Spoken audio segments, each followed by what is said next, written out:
May I come in, sir? Yes please, No, sir. बैठिए। Thank you, sir.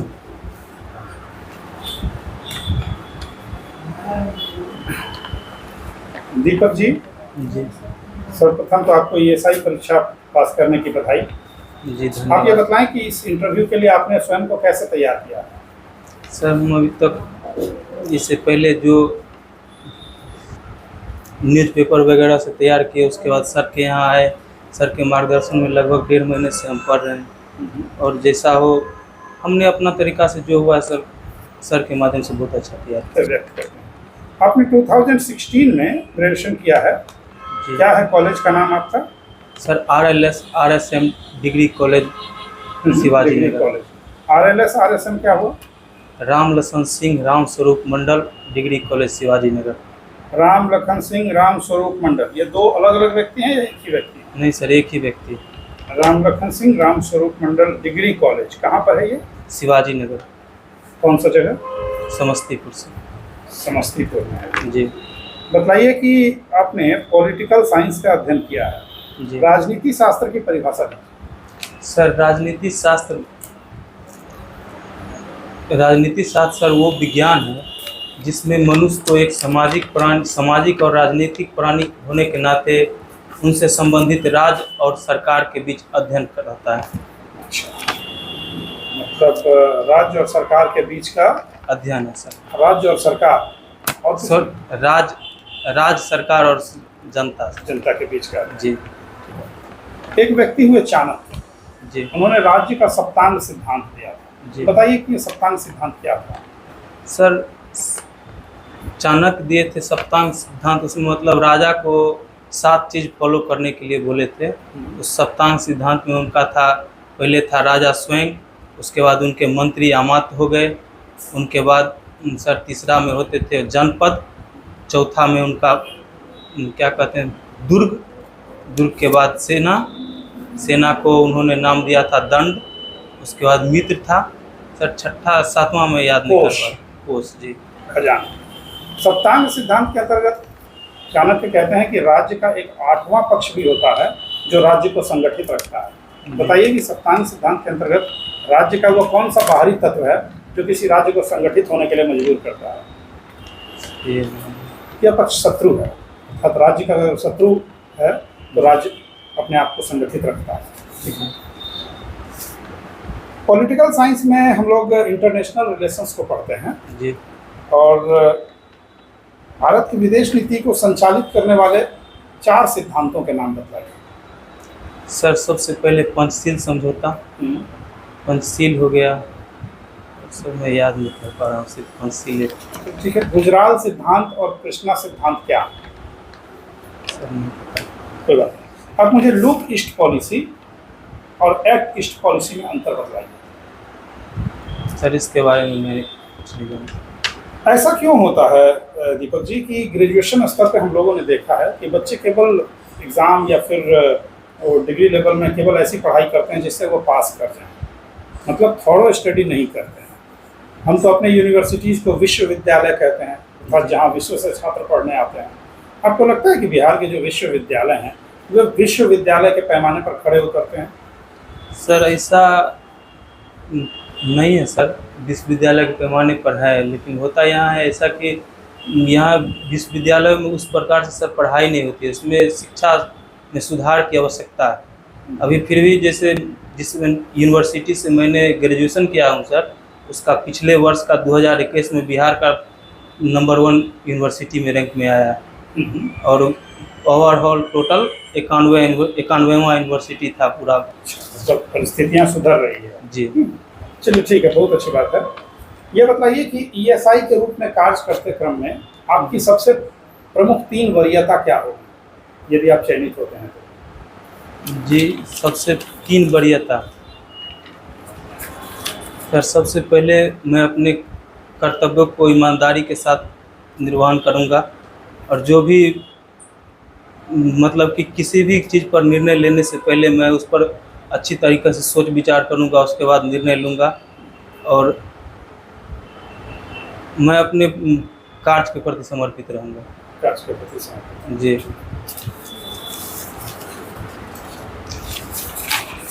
आपकी hobby है cricket देखना और खेलना और पेट्रियोटिक मूवी देखना। जी मैम। कौन सी रिसेंटली पेट्रियोटिक मूवी देखी है आपने? रिसेंटली सर अभी मैम मेजर देखे। मेजर देखी। जी मैम। क्या थी ये मूवी, किस पर आधारित? सब मैम ये अभी हाल फिलहाल मुंबई अटैक हुआ था 2008 में हुई थी मैम। उस मुंबई अटैक हुआ था, उसी पर ताज होटल अटैक के बारे में उसमें दिखाया गया। कोई सेंटर थीम ली तो हो गया ताज अटैक, कोई सेंटर कैरेक्टर लिया होगा इसमें? जी मैम, उसमें था, उसमें मेन दिखाया गया है मेजर संदीप उन्नीकृष्णन को, और उन्हीं पर सेंटर फिल्म में। कौन थे? ये एक मेजर थे, इन्होंने पैरामिलिट्री फोर्स में, एनएसजी कमांडो पैरामिलिट्री फोर्स में। जैसा मैं देख रही हूँ कि आपने पॉलिटिकल साइंस से किया है। जी मैम। कॉलेजियम सिस्टम का नाम सुना है?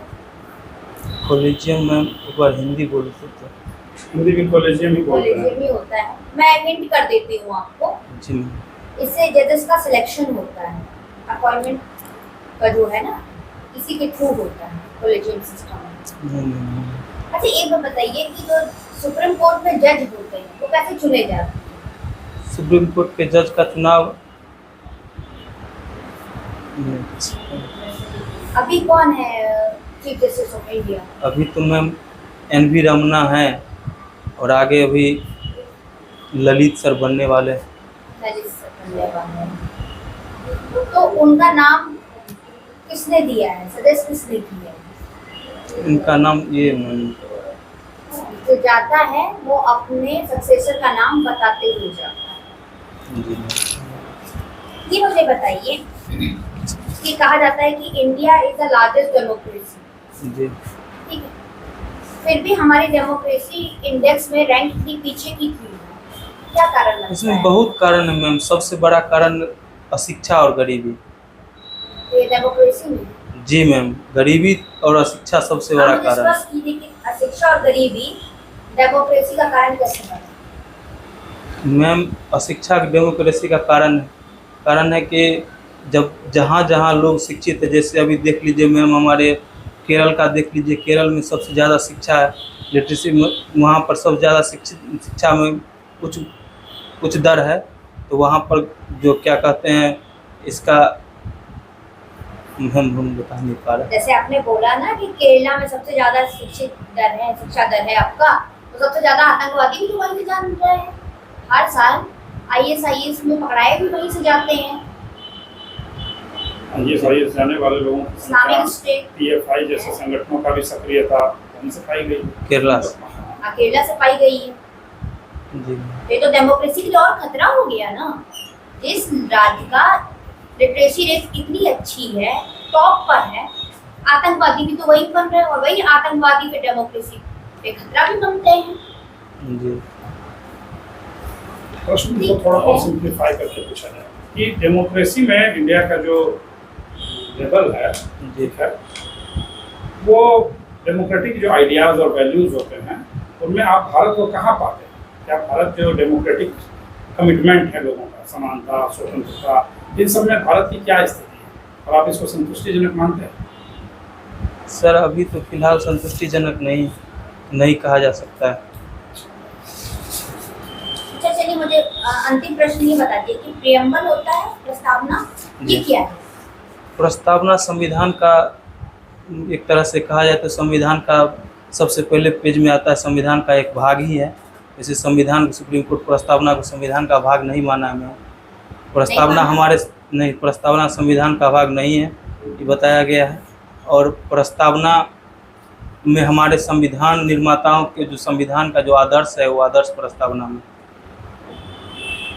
जी दीपक, अब कह रहे थे कि प्रस्तावना संविधान का भाग नहीं है। जी। आपको पता होना चाहिए कि केशव भारती केस में सुप्रीम कोर्ट का 13 जज का बेंच था, जी। और अभी तक का सबसे बड़ा बेंच है। जी। और उसी केस में इसको मान लिया गया था कि जो प्रस्तावना है, प्रियम्बल है, ये संविधान का भाग है। और पहली बार 1976 में देखिएगा संविधान में संशोधन जो हो रहा है, जी प्रस्तावना में संशोधन हुआ है, जी अखंडता को जोड़ा गया है, समाजवादी शब्द को जोड़ा गया है, सेकुलरिज्म। सेकुलरिज्म को जोड़ा गया है, ऐसे भाग में सर उसमें संविधान के संशोधन के माध्यम से जोड़ा गया है। जी समझ रहे हैं? जी इसका मतलब क्या हुआ? प्रस्तावना जो है प्रस्तावना संविधान का ही भाग भाग है। है। जी उससे पहले का 2-3 केसेज हैं जहाँ पर सुप्रीम कोर्ट ने माना है कि प्रस्तावना को हम भाग नहीं माने, लेकिन बाद में उस पर डिस्कशन हुआ। ठीक है, आप नहीं बताइए, आपका नाम दीपक है, दीपक का क्या मतलब नहीं समझे? दीपक का मतलब हुआ सर उजाला। उजाला। जी और कोई मतलब कि किसी चीज़ का रोशनी उजाला के दिया। तो आपका मतलब, आपके नाम का मतलब उजाला होगा। जी दिया। तो आप कितने लोगों की जिंदगी में उजाला लाए हैं? सर अभी तक तो प्रयास कर रहे हैं। प्रयास कर रहे हैं। जी ठीक है, बहुत अच्छा प्रयास करिए। अब हमें ये समझाइए कि केशवानंद भारती केस क्या था? केशवानंद भारती केस केशवानंद भारती का नाम सुना है आपने? जी कौन थे? सर एक बहुत बड़े वकील थे। केरल के एक मंदिर के मठ के महंत थे। अच्छा, चलिए ठीक है, ये बताइए, कहा जाता है कि भारत में सेकुलर नेशन है, जी इसका क्या मतलब है? धर्मनिरपेक्ष देश है, हाँ, क्या मतलब यहाँ पर सभी धर्मों का समान आदर से देखा जाता है। समान आदर से देखा जाता है। जी और राजकीय स्तर पर कोई धर्म नहीं है भारत में। राजकीय स्तर पर कोई धर्म नहीं है। जी अब ये समझाइए, क्या भारत में स्टेट धर्म में इंटरवीन कर सकता है? धर्म में सर कुछ परिस्थितियों में भी हो सकता है, कुछ मतलब कि में भी हो सकता है। कंफर्म नहीं कि कर सकता है कि नहीं कर सकता है, नहीं कंफर्म। अब ये समझाइए हमें, एक पुस्तक का आपने नाम सुना था, प्रिंस, दी प्रिंस, जी नाम सुना है? जी। किसने लिखा है? मैकियावेली। मैकियावेली। इसमें क्या लिखा गया है? सर उसमें राजनीति प्रशासन के बारे में लिखा, क्या मतलब कि लिखा गया? सब पॉलिटिकल साइंस का पुस्तक है, सब लोग यही बताते हैं राजनीति प्रशासन। क्या मैं ये पूछूं, क्या लिखा गया है? सर उसको तो मैंने अध्ययन नहीं किया। चाणक्य का जो पुस्तक अर्थशास्त्र है, जी उसमें क्या लिखा गया है? चाणक्य का अर्थशास्त्र, उसमें भी राजनीति प्रशासन के बारे में सारा कुछ डिटेल्स है। उसमें 15 अधिकरण 180 प्रकरण में पूरा विभाजित है। दोनों में वही बात लिखा गया है, जो प्रिंस में लिखा गया है वही चाणक्य में लिखा गया है। जी तो प्रिंस से पहले भी कोई यहाँ पर लिख चुका था साहित्य से भारत में। जी चलिए ठीक है, कोई बात नहीं। अब हमें ये समझाइए, जो कार्यपालिका है, जी जो न्यायपालिका है, इस दोनों के बीच कभी कभी कॉम्पिटिशन देखने को मिलता है। जी। समझ रहे हैं? क्यों ऐसा होता है? कार्यपालिका और न्यायपालिका, कभी कभी सर ऐसा होता है कि कार्यपालिका द्वारा बनाए गए कुछ ऐसे नियम रहते हैं, कार्यपालिका तो नियम नहीं बनाती है। सर विधायिका सॉरी, मतलब उसमें अतिक्रमण की वजह से सर ऐसा हो जाता है। कार्यपालिका का कोई मतलब कि ऐसा कुछ ज़्यादा हो जाता है जिसके कारण न्यायपालिका दोनों में अच्छा, ये समझाइए, आपने सुना होगा कि राष्ट्रपति के पास क्षमा शक्ति है, जी ठीक ना? तो और फिर आपको ऐसा नहीं लगता है कि राष्ट्रपति को क्षमा शक्ति देकर ये न्यायपालिका का जो अधिकार है, उसकी शक्ति है, उसको सीमित किया गया है? सर ऐसा नहीं है। राष्ट्रपति हमारे देश के प्रथम नागरिक हुए और देश का राष्ट्राध्यक्ष हुए, उनको ऐसी शक्ति देना संविधान से ही दिया गया है सर। तो न्यायालय का इसमें मेरे हिसाब से सर ऐसा नहीं। तो ठीक है, आपने एक नाम सुना होगा, राष्ट्रीय न्यायिक नियुक्ति आयोग, नाम जी। सुना है? सर अभी नहीं सुना है? आपका जो हॉबी है क्रिकेट देखना, जी क्रिकेट से क्वेश्चन करूँगा। जी अभी हाल ही में जो है आईसीसी, आपने नाम सुना आईसीसी का? जी आईसीसी क्या होता है? International Cricket Council. Cricket Council. जी आईसीसी में कुछ सदस्य को शामिल किया गया है। जी कौन कौन सदस्य शामिल किया गया है? किस महीने का सर? इसी महीने में। अभी सर पाकिस्तान के एक प्लेयर इसी हैं, महीने मतलब पिछले जुलाई में। पाकिस्तान के प्लेयर बाबर आजम। प्लेयर नहीं, उस देश को शामिल किया गया है। देश सर नहीं पता है।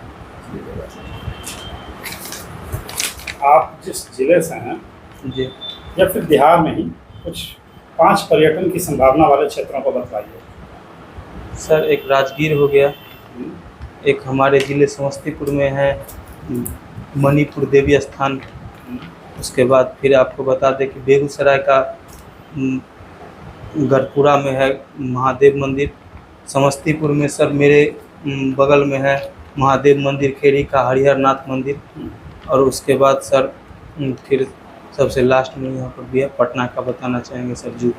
पटना का आप ने कैमूर का नाम सुना है? जी। 2-3 ऐसे स्थान के नाम बताइए जहाँ प्राकृतिक दृश्य स्थल हैं, जलप्रपात या फिर कोई कुंड वगैरह, जो बिहार में पर्यटन की संभावना रखते हैं। सर नवादा हो गया, उसके बाद रोहतास है, और भभुआ कैमूर हुई। चलिए ठीक है, अच्छी बात है।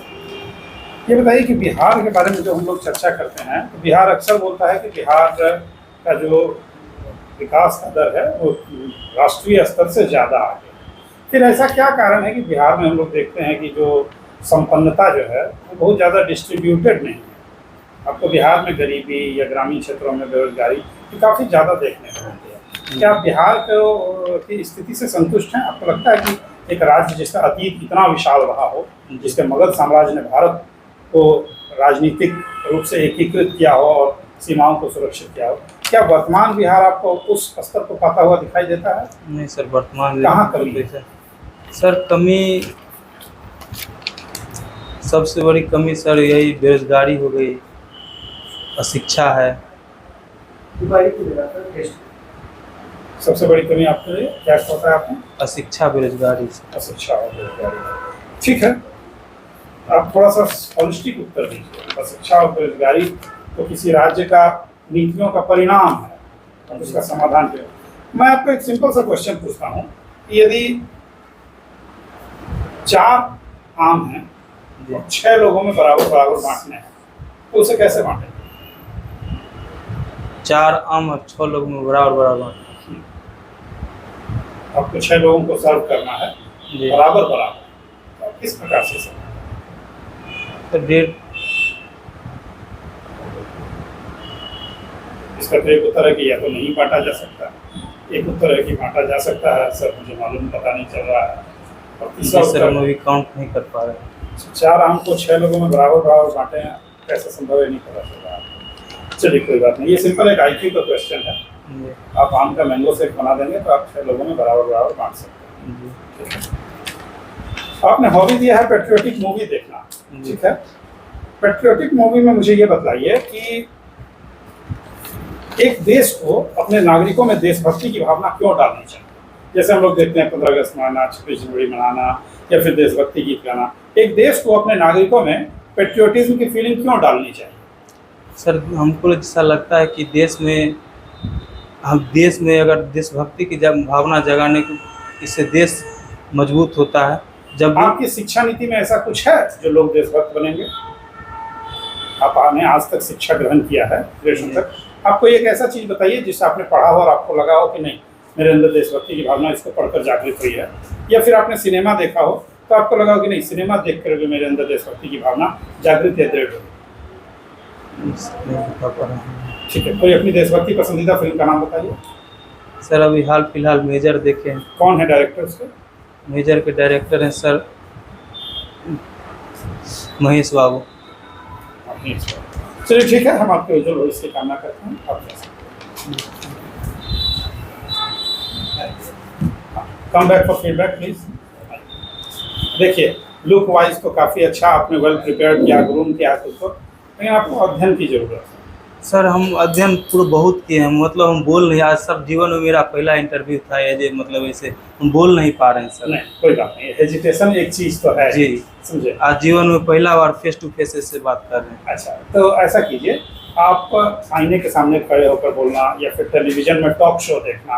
आपकी अदालत एक शो है रजत शर्मा का जी, इररिस्पेक्टिव कि उसमें क्या राजनीतिक विचारधारा है जी, आप उसको देखिए, उसमें बोलने की एक शैली है, ठीक है। वो लोग बहुत लंबे समय के अच्छे पत्रकार होते हैं, तो आप टॉक शो देखिए जैसे आपकी अदालत है, और भी होगा जिसमें वो प्राइवेट चैनल को मैं प्रशंसनीय नहीं मानता, संसद टीवी और DD न्यूज़ पे आपको मिल जाएगा, ठीक है। संसद टीवी, DD न्यूज़, और एक्सेप्शनली आपको एक आज की अदालत रजत शर्मा का देख लीजिए, ठीक है। 8, 10, 20 शो देखिए, ठीक है, लेकिन DD न्यूज़ और संसद टीवी जरूर देखिए। उसमें आता है नो योर MP, तो उसमें बड़े कठिन प्रश्न पूछे जाते हैं। हम लोग तो इंटरव्यू में गुस्सा दिलाने वाले प्रश्न नहीं पूछते, लेकिन आजकल एक स्ट्रेस इंटरव्यू का कंसेप्ट है। उसमें कैंडिडेट को क्रोध दिलाया जाता है कि कैंडिडेट कैसे रिस्पॉन्ड करता है। ओके, तो आप ये सब चीज़ को ध्यान रखें, खूब पढ़िए, खूब प्रैक्टिस कीजिए। अभी बहुत पढ़ाई का और अभ्यास का जरूरत है आपको, और सौभाग्य से आपके पास समय भी है।